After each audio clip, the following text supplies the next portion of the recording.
What's up, guys? Welcome to Useless League of Legends Information, episode 42. Jesus, don't forget to subscribe if you enjoy, and let's jump into things. Did you know that if you report people too frequently, your reports will actually be devalued over time? In other words, if you're constantly reporting people just because they were bad at the game in every single game, then your reports probably don't have too much credibility at this point. Have you ever wondered why Riot doesn't add in more active items in the league? Well, the answer is actually pretty simple, and that's because most people don't even use them. A perfect example of this was when Deathfire Grasp was still around. Originally, a long time ago, it had an active on it, but after Riot looked into it more, they eventually found out that, get this, only 1% of people who actually bought Deathfire Grasp ever used the active. That is actually insane. Additionally, after they removed the item from the game, the win rate of champions like Vigar and LeBlanc, who constantly built that item, actually went up because now they were using items where they didn't need to rely on an active to get their full use. Needless to say, we're all just not good at using actives in League, I guess. Hey guys, really quick, I want to talk about today's sponsor, Highlight. If you're lazy like me and just wish there was something to help you in completing pretty much any task 10 times faster, well, there actually is. Highlight is an on-screen AI assistant that can help you in pretty much anything from homework, emails, social media posts, or even just responding to someone on Discord. There's a lot of AI options out there these days, but Highlight makes it way easier by being able to read your screen and assist you directly where you're trying to get help. For example, if I got this totally real email from a friend ranting about his ranked League of Legends experiences, Highlight will suffer for me by reading it and provide a bulleted summary of everything they said. That way I can make an easy and thoughtful reply. And if you're even lazier, they even have custom prompts already set that can even make the responses for you. This also works for any messages, not just email. You can even use Highlight to help with things like homework, which would have been really nice while I was still in school,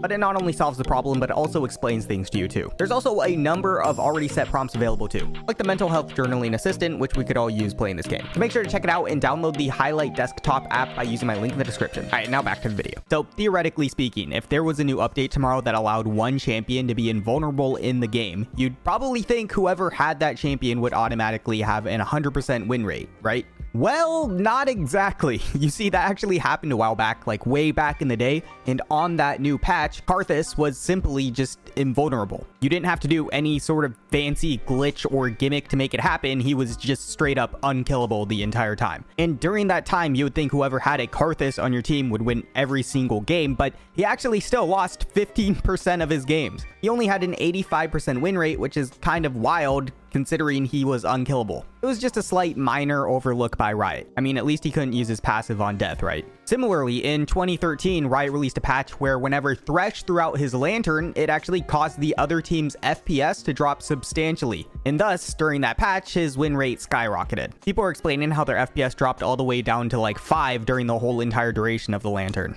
A lot of people joke about Shaco not having any lore, but a long time ago, he actually did have some old lore in the Journal of Justice. Well, it wasn't really lore per se, but he did stab the person interviewing him. Shaco agreed to a 10-question interview, but in the interview, Ram Steed asked 11 questions, so Shaco stabbed him multiple times. He also wrote a note on him saying an eye inside Ram Steed. But yeah, that was pretty much it. So do you know how each of Hui's abilities are actually 3 different abilities? Well, his ultimate was actually supposed to be like that too. Instead of just the one ult he has right now, he was going to have 3, and one of them was basically going to be Kog'Maw's passive, but on steroids. One of my favorite spells on Hui. So Hui's ultimate used to have 3 casts. He used to have 3 ultimates, just like the rest of his spells. He used to have 3 ults. My favorite ult was one of his ultimates was he would fall asleep and go into the spirit world, and so he'd leave his body behind and he would enter the spirit world, and in the spirit world he became a ghost that you couldn't target, but you could still see him, and then he would, after like 5 seconds, explode and do just a shit ton of damage, and then he'd teleport back to his body. So basically, like, what you would do is you'd fall asleep and then you'd become this bomb, and then you just run someone down and they'd be like, go away, leave me alone, go away, and you just run them down and blow up, and then it would do like, you know, 1 billion damage and they'd die, and then you'd go back to your body. That ultimate, no joke, was insanely fun. Have you ever wondered what the biggest counter is in League of Legends by far? Well, the answer is Sylas into Malphite. The crazy thing is too, that with this matchup specifically, lanes don't matter at all. Like, it doesn't matter if Sylas and Malphite are in the top lane together. Sylas could be in one role and Malphite could be in the other, and it wouldn't matter. Just as long as you had a Sylas in the game and they had a Malphite, your odds of winning skyrocketed dramatically. Which makes sense after all. I mean, you do get a free full AP Malphite ult. Did you know that if it wasn't for Lux's designer, Shiralia, aka Miyuki Mitsuhashi, then Flash might not be in the game right now? Way back back in the day, all the devs were looking to remove Flash because they thought it was just too OP,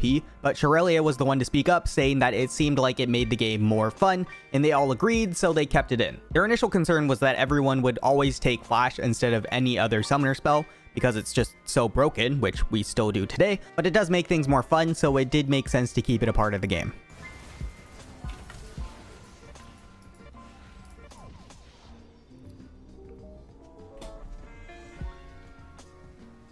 Speaking of Flash, did you know that Flash actually used to nullify projectiles? Meaning if you flashed anything targeting you, like a Caitlyn ult or Veigar ult, etc., it would just straight up go away. It like literally made like certain characters' entire patterns completely non-functional. Back then, like if you were like Tarek and you tried to stun someone, they'd be like, Lamau, bro, I've got Flash. And then it's a GG. That was also just really OP. Did you know that in 2019, someone actually got a 3-day suspension for spoiling the Avengers Endgame in the League chat? Ironically, in 2017, Riot also made this post specifically saying that you can't get banned for spoiling a show. I mean, spoiling a movie is a pretty big dick move, but a 3-day suspension is pretty intense for something like that. All that said, it didn't even really end there, because there was also another player in Brazil who made an account called Tony Kills Thanos, and Riot actually made him change his name because of it. Baby Penguins, subscribe. Thank you. Speaking of people getting banned, I don't know how accurate it is anymore, but at least back in the day, Riot confirmed that only 0.0006% of players are ever negative enough to see a permaban. And honestly, it's kind of funny the way they stated this, because I mean, seeing this note here in this message, it almost feels like an incentive for people to hit the 0.0006%. But anyways, did you know that a big reason why Jhin was created as an ADC with a lot slower auto attacks is because Rioter August said that he struggled with playing faster attacking champions like Jinx, so he needed a champion that would be easier for him to play, and honestly, I can't blame him. I mean, I seriously don't know how some people play most ADCs without getting arthritis. Fun fact, I originally actually was an ADC main when I started playing, but my tendonitis literally started flaring up from having to click so much, so I gave up the role. I mean, you know, if only Jhin was around back then, I'd probably be Challenger by now. One of the reasons is after making Jinx, I couldn't play Jinx, and so I put in my head, I was like, what if there was an AD carry that just didn't have to attack very fast? Baddies like me would definitely like playing something like that, right? So apparently there used to be a running joke at Riot that the designers of the champions would get bonuses depending on how well their champion did and how popular their champion was. But you know, apparently that wasn't the case for Smolder. There's a surprising amount of people that don't know that Tahm Kench can eat people from a distance as long as you have 3 stacks in hit R right after you hit Q, or at least right as it's midair. Once you hit QR, Tahm will just lick them up and eat them from a pretty good range. Also, speaking of Tahm's licks, did you know that his Q range actually scales with his HP? For example, in places where you normally wouldn't be able to hit them, if you just build something like Heartsteel, it will give you that extra range to connect. This also works with something like the Iron Elixir. Bigger frogs means bigger licks. This is just a reminder that if you are shy of a few RP to get that champion or skin you've always wanted, you can actually draw Riot some really high quality art, and they might cover the missing RP you need. They have an entire site showing off all the previous masterpieces that were made. If you want more info, I will leave a link in the description. Okay, so am I the only one who didn't realize that LeBlanc's splash art is literally just her clone and her real self is actually running away in the background? I honestly have no idea how I ever missed that. Did you know that according to the lore, Fizz's trident actually used to be Ornn's fork? Or at least that's what most people assume. In Ornn's story, it says that he turned and threw his favorite eating fork as far as he could. It landed in the Great Sea, and some say later a Mer King found a powerful trident at the sea bottom and still uses it to rule his kingdom. Hashtag @Fizz. A few years ago, this guy pulled off one of the best bard kill secures I have ever seen. A while ago, this guy made a mod that turned Aurelion Sol into the Ender Dragon from Minecraft, and it actually looks pretty good. Some of these custom skin mods are actually really impressive. Its death animation is even the same one from Minecraft when you kill him. Did you know that in 2013, there was a Texas teen who faced 8 years in prison after threats he made about League of Legends? Someone called him insane in a Facebook discussion about League, and in response he said, and I quote, "Oh yeah, I'm real messed up in the head. I'm going to shoot up a school full of kids and eat their still beating hearts. And this was quickly followed up with a JK and LOL. Needless to say, the authorities didn't really buy the JK and LOL and didn't really think it was a joke, especially considering this was only months after the Sandy Hook shooting. So they eventually tracked down his address and arrested him. Later, his mother made a petition on change.org to have him released and also found an anonymous donor to post $500,000 bail. So yeah. Pretty crazy stuff. All right, switching gears a bit. In 2012, there was a finals MLP game being played for $20,000 with Dignitas versus Curse. And instead of it playing out normally, both teams decided to split the prize money regardless of who won beforehand and play an ARAM for the first match instead. This understandably left casters very confused. This apparently is real. If we hop over to Champion Select. That's never real. Not in a million years. If that's real, I'd eat my hat because that is bonkers. The interesting thing about this is that Dignitas has their seeding relied on this game. If they win this series, they'd move into second place and face a different team in the first round. They dodge out of Team Dynamic. What is going on? It's going to be a good game.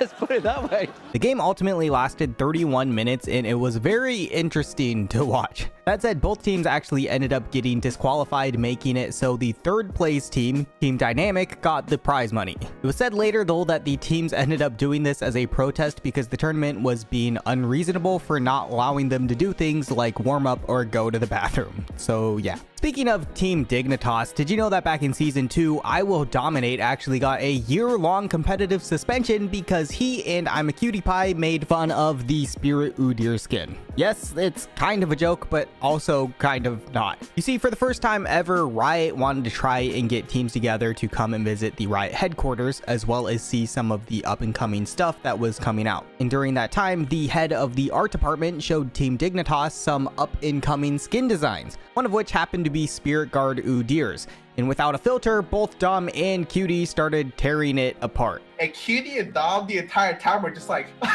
who would buy these skins? They're just awful. Like, they show us like the skin that they're like. Dude, that was good feedback though. They showed some of the shittiest looking skins I ever seen. The original Spirit Guard Udyr, you remember that? Where it just like threw feathers at you? Like, what the hell is that thing, dude? Some of the skins they showed are just like, yeah, I just remember like laughing like, Jesus, dude, who the fuck came up with this? They were like, this is the first time Riot's ever done this. We didn't know at the time, but this was the head of their art department. Literally the people who head all of Riot's skin art. And they got pretty upset. Now, while Riot didn't directly ban Dom for his comments, this did piss them off enough to trigger an investigation on their accounts to find something actually ban-worthy. And at the time, Dom was pretty toxic as well as account sharing, which inevitably got him a year-long suspension ban. Now, Cutie was also supposed to receive a suspension. However, Skara and Team Dignitas had a different, unique strategy to get him off the hook. Dominic and Cutie Pie were both slated to be banned. And I was told this through Odie and our manager, and I was just like, shit. And then Odie's like, what do we do? And I'm just like, I don't know what we can do with Dom. Dom was toxic, and he had another person playing his account that was super toxic. That was literally like 18 games. So legitimately, it was like not possible for me to save him. But so I was just like, how do we save Cutie Pie? I got it. We convinced Riot that Cutie Pie is mentally disabled. And at the time, it was like so early in the season, they were like, dude, that's not hard to convince, dude. I'm so convinced of we that. legit made the argument that Cutie was like nearly autistic. And because of that, Riot was like, you know what? He is. Did you know that Mundo is technically not a tank? He's actually a juggernaut. These guys might disagree, but it's technically true. All right, that's it. Thank you guys so much for watching. If you have any weird info or facts, feel free to send them to outsidejokelol@gmail.com. Thank you so much for watching, and I will see you next time. Yo, a massive shout out to my incredible patrons and supporters, and a big shout out to Gooseman for being a tier 2 patron, as well as a huge shout out to Wolf for being a tier 3 patron. Like, seriously, thank you freaking guys. I seriously can't thank you guys. You're no, I can't even talk. You guys are all amazing. All right, thanks. Bye.